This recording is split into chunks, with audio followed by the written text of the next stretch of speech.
নমস্কার, কৃষ্ণ কথাতে আপনাদের সবাইকে স্বাগত। আজকের এই ভিডিও থেকে আপনারা জানতে পারবেন এমন 4টি মন্ত্র যা সকালে ঘুম থেকে উঠে সকলেরই জপ করা উচিত, যাতে সারাদিনের কাজে কোনো বাধা না আসে। এই 4টি মন্ত্র এতটাই শক্তিশালী যে নিয়মিত ঘুম থেকে উঠে জপ করলে সারাদিনের কাজে কোনো বাধা আসে না। এবং এমন একটি মন্ত্র কথা বলা হবে যেটি নিয়মিত পাঠ করলে গীতা পাঠের সম্পূর্ণ ফল লাভ করা সম্ভব এবং সমস্ত পাপ ক্ষয় হবে, বাধামুক্ত হবে আপনার জীবন।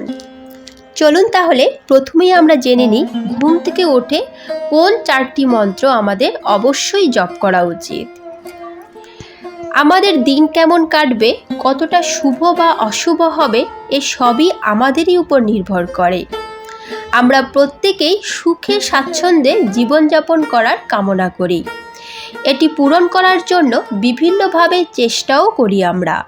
শাস্ত্রেও সুখী ও সমৃদ্ধ জীবনযাপনের নানান উপায় সম্পর্কে জানানো হয়েছে।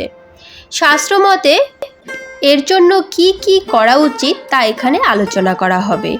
প্রতিদিন সকালে উঠে স্নানের পর নিয়মিত পূজা অর্চনার রীতি প্রচলিত আছে। এ সময় যে কোনো দেবী দেবতাদের মন্ত্র জপ করলে মনে শান্তি লাভ করে। শাস্ত্রমতে এই মন্ত্রগুলি অত্যন্ত শক্তিশালী। প্রতিদিন এমন করলে সাফল্যের পথ প্রশস্ত হয়।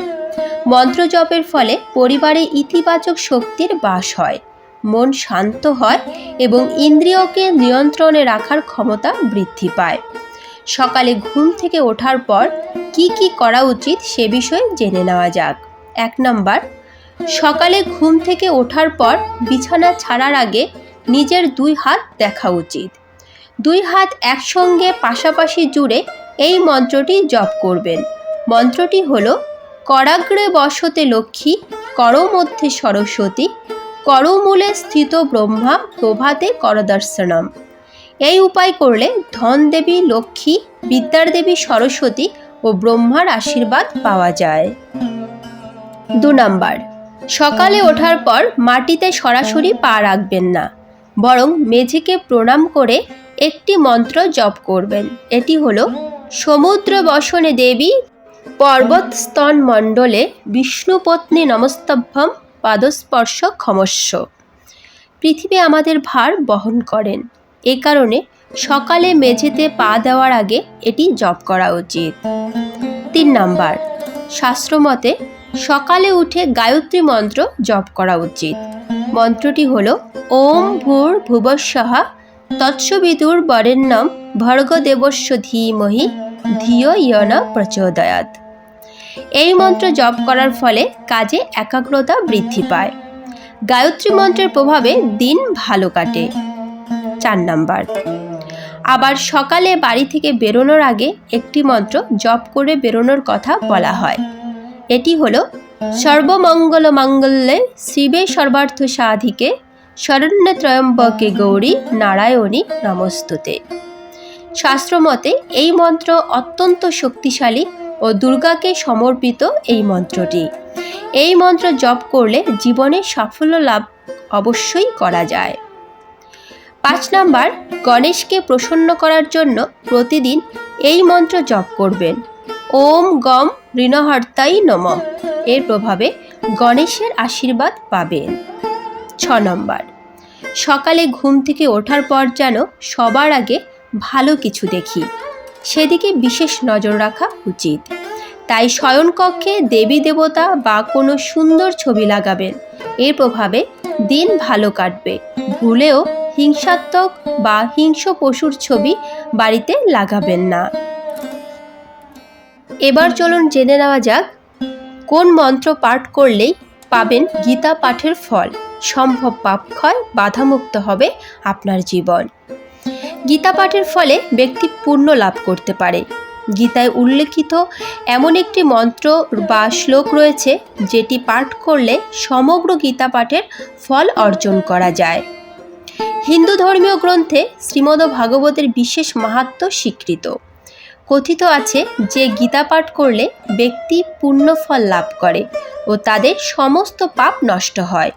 প্রচলিত বিশ্বাস অনুযায়ী প্রতিদিন শ্রীমদ্ ভাগবদ্গীতা পাঠ করলে ব্যক্তি সমস্ত সমস্যা মোকাবেলা করার শক্তি সঞ্চয় করতে পারে।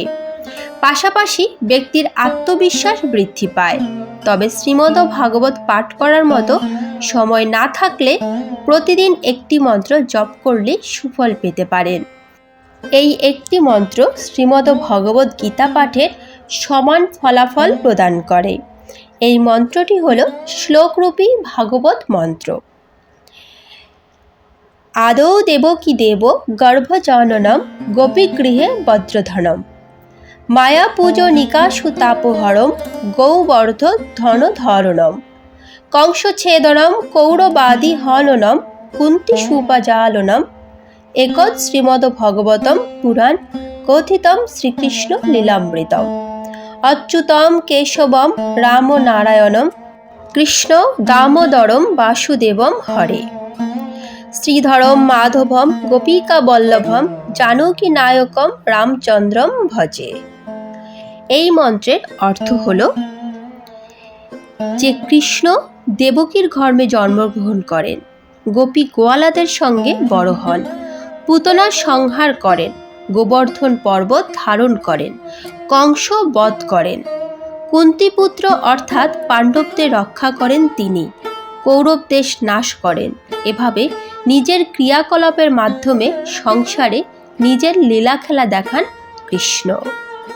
তবে এই মন্ত্র জপ করার নির্দিষ্ট কিছু নিয়ম রয়েছে। যেমন তেমন করে মন্ত্র জপ করলে কোনো ফল পাওয়া যায় না। শাস্ত্রমতে এই এক শ্লোকী মন্ত্র জপ অত্যন্ত শুভ। নিয়ম মেনে এই মন্ত্র জপ করলে ব্যক্তি নিজের জীবনে সমস্ত সুখ সুবিধা লাভ করে। শুধু তাই নয়, পাপ থেকে মুক্তি পেতে পারেন তিনি। পাপ ক্ষয়ের জন্য নিয়মিত এই মন্ত্র জপ করা উচিত।